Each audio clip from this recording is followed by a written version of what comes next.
gato negro, un cuento de terror. La historia que a continuación les voy a contar ocurrió de verdad. Los hechos que narro, también. Pero la interpretación de cada cual puede ser diferente. Tal vez un lector más racional sepa dar respuesta a las múltiples casualidades que sucedieron una detrás de otra. Pero otro lector más sensible a los sucesos paranormales, como yo, sentirá que su alma se sobrecoge y su corazón se desboca. Debo aclarar antes de todo que yo era un gran amante de los animales. De niño, sentía tanta atracción y pasión por ellos, que mis padres me dejaron tener en casa animales de todo tipo. Pero ya desde entonces sentí una ligera inclinación hacia los gatos. Me casé muy joven, con una muchacha que sentía mi misma pasión por los animales, así que ella también estuvo de acuerdo en tener en casa pájaros, un pez dorado, conejos, un perro, un pequeño mono y un gato, al que puse de nombre Plutón. De entre todos estos animales mi favorito era Plutón, un gato negro con una mirada inteligente y atrevida. Mi mujer, más supersticiosa que yo, me dijo que los gatos negros eran en realidad brujas. Yo, evidentemente, no creía en nada de eso. El gato negro, de como el protagonista empezó a maltratar a sus animales. El tiempo fue pasando y yo comencé a caer en el vicio de la bebida. Y esto fue transformando por completo mi carácter, cada vez más taciturno, grosero y hasta violento. De hecho, aquellos por los que sentía antaño un gran amor, mis animales, comenzaron a incomodarme, poco a poco, a molestarme, hasta que empecé a maltratarlos. A todos, menos a Plutón, por el que en principio seguía teniendo cierto respeto. Sin embargo el animal, inteligente como era, empezó a apartarse de mí al ver cómo trataba al resto de animales. Y eso me enfurecía más. Y empecé a sentir rechazo por mi animal favorito. Luego desprecio. Hasta sentir odio. Y no sé cómo ocurrió, pero un día que llegué más borracho de lo habitual, al intentar tocar a Plutón, este me mordió la mano. Y yo, dominado por la rabia, saqué una navaja del bolsillo y le quité un ojo. Sí, como lo cuento. Yo, que amaba tanto a los animales, acababa de cometer una crueldad intolerable. Durante los días siguientes, Plutón me evitaba constantemente. Su herida fue cicatrizando, aunque su aspecto era terrible. Y yo, lejos de retorcerme en el remordimiento, seguía sintiendo una creciente animadversión por el felino. Mi mujer, en cambio, continuaba amando a todos los animales igual que la primera vez. Y esto me enfurecía aún más. No sé explicar por qué. El triste final de Plutón, el gato negro, y de cómo se hizo con un gato nuevo. Al pasar unos primeros días de remordimiento por lo que había hecho, empecé a odiar de nuevo a Plutón, hasta tal punto, que deseaba su muerte. Una mañana, sin saber por qué, agarré una cuerda y le ahorqué en un árbol de un jardín cercano a la casa. La noche siguiente, un incendio devoró la casa.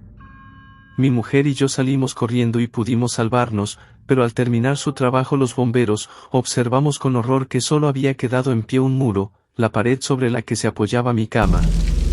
La gente comenzó a murmurar sorprendida, y al acercarme, vi la razón de su extrañeza. En la pared había aparecido una silueta perfectamente dibujada de Plutón, con un trozo de cuerda aún anudado al cuello. Di un grito de espanto, y luego intenté alejar mis emociones pensando en cómo pudo llegar hasta allí esa imagen.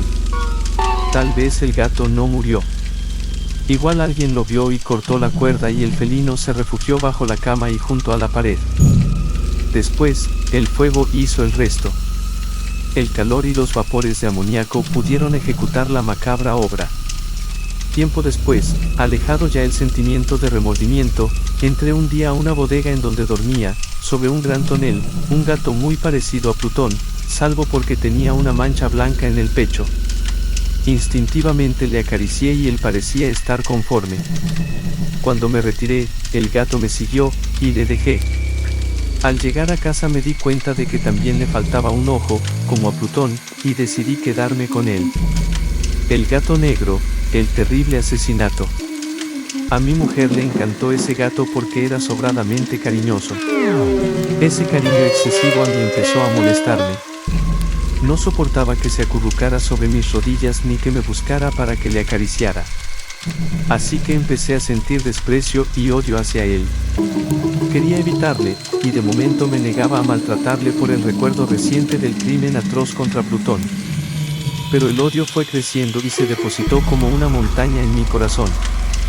Un día observé que la mancha blanca de su pecho había cambiado. Di un grito de pánico al comprobar que tenía una peculiar forma, muy bien trazada, de una orca. Decididamente, estaba dispuesto a acabar con ese animal endemoniado y un día agarré un hacha y bajé con él al sótano. Pero mi mujer, alarmada por los maullidos espantosos del animal, me siguió, y justo cuando iba a asestar el fatal golpe al animal, intentó frenar mi brazo. Sentí tanta rabia que cambié la trayectoria del golpe y clavé el hacha contra ella, que murió en el acto. El felino salió corriendo. Es cierto que no quería matar a mi mujer, pero el mal estaba hecho, así que tenía que pensar con rapidez cómo deshacerme del cuerpo. Pensé en varias opciones, pero sin duda, la mejor era la de emparedarla. Busqué una zona de la pared idónea, y escogí la que daba al otro lado hacia la chimenea. Abrí un buen agujero y después tapé con cal el cuerpo de la fallecida. Una vez terminado, recogí los escombros. Todo había quedado perfecto. Nadie sospecharía nunca nada de cómo el asesino fue descubierto. Por su parte, el dichoso felino no apareció. Pensé que, asustado por lo que iba a pasar, se había escapado de casa para no volver. Pero al cabo de 4 días, una pareja de policías se presentaron en mi casa. Buscaban a mi mujer, y yo ya les expliqué que no sabía nada. Que simplemente desapareció. Ese día estaba muy tranquilo. Tal vez demasiado tranquilo. Bajé con ellos al sótano y ellos estuvieron observando, pero no encontraron ningún indicio de nada que les hiciera sospechar. Hasta que cometí un gran error, movido por ese exceso de tranquilidad. No sé por qué, pero justo cuando ellos se dieron media vuelta para irse de allí, hice un terrible comentario. ¿Se han fijado en lo bien construida que está esta casa? Sus muros son bien robustos, y entonces di con mi bastón un golpe a la pared, con tan mala suerte de que golpeé justo el lugar en donde escondí el cuerpo de mi mujer. Y de pronto sonó un terrible aullido, escalofriante, inquietante. Y los policías comenzaron a derribar alertados el muro. Hasta que lo descubrieron todo. La pared cayó al fin y apareció el cuerpo ensangrentado y estropeado de mi mujer. Pero lo realmente espantoso no era eso, sino que allí, sobre su cabeza, estaba el horrible gato negro, con sus fauces rojas y su único ojo escupiendo fuego. Entonces me di cuenta de que en realidad había sido él quien tramó su propia venganza para conseguir que me apresaran.